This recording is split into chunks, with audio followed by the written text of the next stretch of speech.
শিক্ষার্থী, আজকে তোমাদের সামনে যে বিষয় নিয়ে আলোচনা করব তা হলো গণিতের খুবই গুরুত্বপূর্ণ একটা বিষয় নিয়ে আলোচনা করব।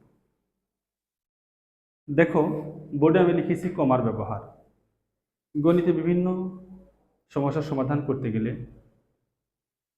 কমার ব্যবহার সম্পর্কে ধারণা থাকতে হবে। এই জন্য আজকের আমি আলোচনা।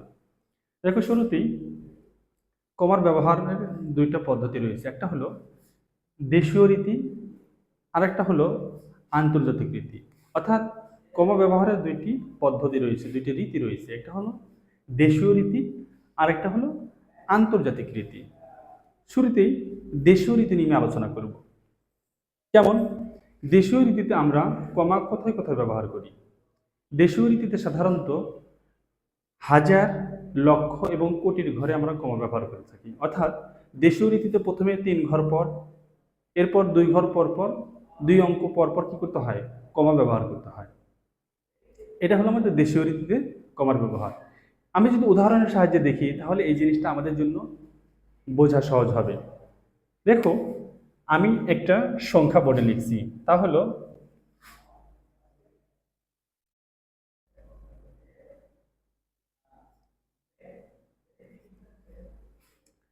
দেখো বোর্ডে একটা সংখ্যা আমি লিখেছি, তা হলো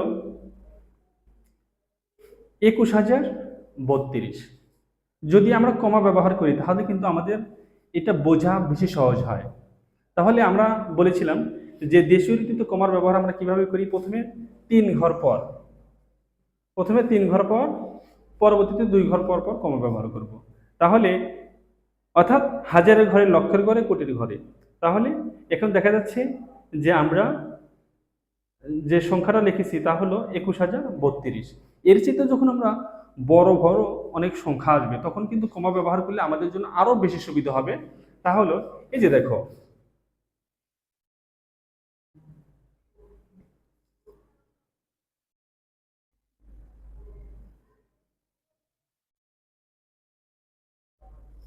এই যে কত বড় একটা সংখ্যা আমি লিখেছি, এটা কিন্তু সহজে আমরা যদি একক, দশক, শতক স্থানের মান অনুযায়ী পড়তে চাই অনেক কষ্ট হবে, কিন্তু যখন কমা ব্যবহার করব এটা কিন্তু আমাদের জন্য কি হবে? সহজ হবে, তাই না? এই যে দেখো, প্রথমে 3 ঘর পর, পরে 2 ঘর পর পর আমরা কমা ব্যবহার করে দিলাম। তাহলে আমাদের বোঝা কিন্তু বা বলা কিন্তু সহজ হবে। অর্থাৎ 31,57,258। কত সহজে বলা গেল। এর চাইতে যখন বড় সংখ্যা আমরা লিখবো, সাপোজ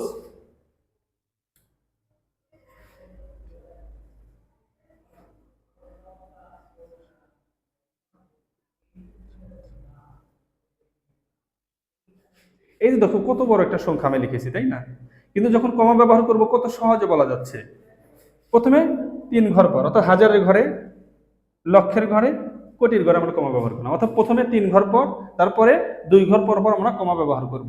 তাহলে এই যে সংখ্যাটা লিখেছি, কত বড় সংখ্যা, এখন বলতে আমাদের কত সোজা। অর্থাৎ একক, দশক, শতক, হাজার, অযুত, লক্ষ, নিযুত, কোটি। অর্থাৎ 1,71,60,709।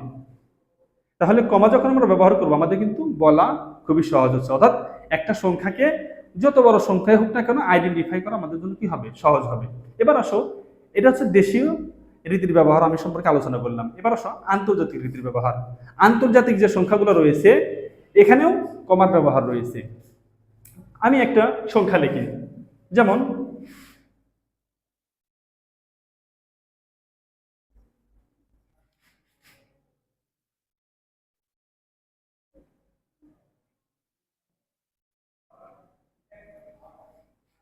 এই যে দেখো একটা সংখ্যা লিখেছি। আন্তর্জাতিক রীতিতে আমরা যদি বলতে চাই তাহলে কিন্তু এত বড় সংখ্যা বলা আমাদের জন্য কষ্টকর, কিন্তু যখন কমা ব্যবহার করে বলবো তখন কিন্তু বলা কি সহজ, তাই না? আন্তর্জাতিক রীতিতে কমার ব্যবহারটা হবে 3 ঘর পর পর। কয় ঘর পর পর? 3 ঘর পর পর। এই যে 3 ঘর পর কমা ব্যবহার করলাম, 3 ঘর পর কমা ব্যবহার করলাম। আন্তর্জাতিক রীতিতে আমরা যখন দেশীয় রীতিতে একক, দশক, শতক, হাজার, অযুত, লক্ষ, নিযুত, কোটি পড়ি, কোটিটা আমাদের সর্বশেষ ও সবচেয়ে বৃহৎ। আন্তর্জাতিক রীতিতে আমরা কিভাবে করব? একক, দশক, শতক, তারপরে হাজার, মিলিয়ন, বিলিয়ন, ট্রিলিয়ন, এইরকম পড়তে হবে। তাহলে এখানে প্রথমে আমরা হাজার ঘরে ব্যবহার করেছি, পরেরটা কি মিলিয়নের ঘরে। অর্থাৎ তাহলে এটা কত হচ্ছে? 1,778,512। তাহলে আন্তর্জাতিক রীতিতে যখন আমরা কমা ব্যবহার করব তখন কিন্তু আমাদের জন্য পড়া বা বলা সহজ হচ্ছে। এর চাইতে বড় যখন আমরা কোনো সংখ্যা লিখবো সেক্ষেত্রে দেখা যাক যে কত সহজে আমরা বলতে পারতেছি।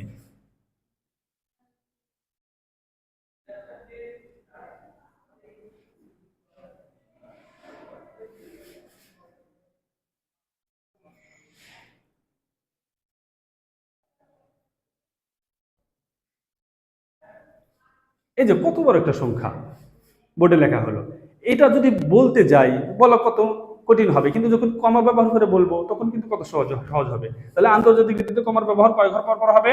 3 ঘর পর পর হবে। 3 ঘর পর কমা দিলাম, 3 ঘর পর কমা দিলাম, 3 ঘর পর কি কমা দিলাম। তাহলে এটাকে আমরা কিভাবে বলবো? এটা একক, দশক, শতক, হাজার, মিলিয়ন, বিলিয়ন, মিলিয়ন, বিলিয়ন। তাহলে এটাকে যখন আমরা পড়বো কিভাবে বলবো? 1 বিলিয়ন, 1 বিলিয়ন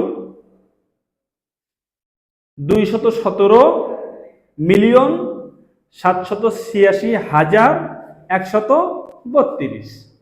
তাহলে কমা ব্যবহার করলে আমাদের বলাটাও কি হয়? সহজ হয়। সুপ্রিয় শিক্ষার্থী, কমার ব্যবহার সম্পর্কে আজকের এ পর্যন্ত এখানেই শেষ। আগামীতে অন্য কোনো ভিডিওতে অন্য কোনো টপিকস নিয়ে আমি আলোচনা করব। সবাইকে ধন্যবাদ, সবাই ভালো থাকবে এই কামনা করি।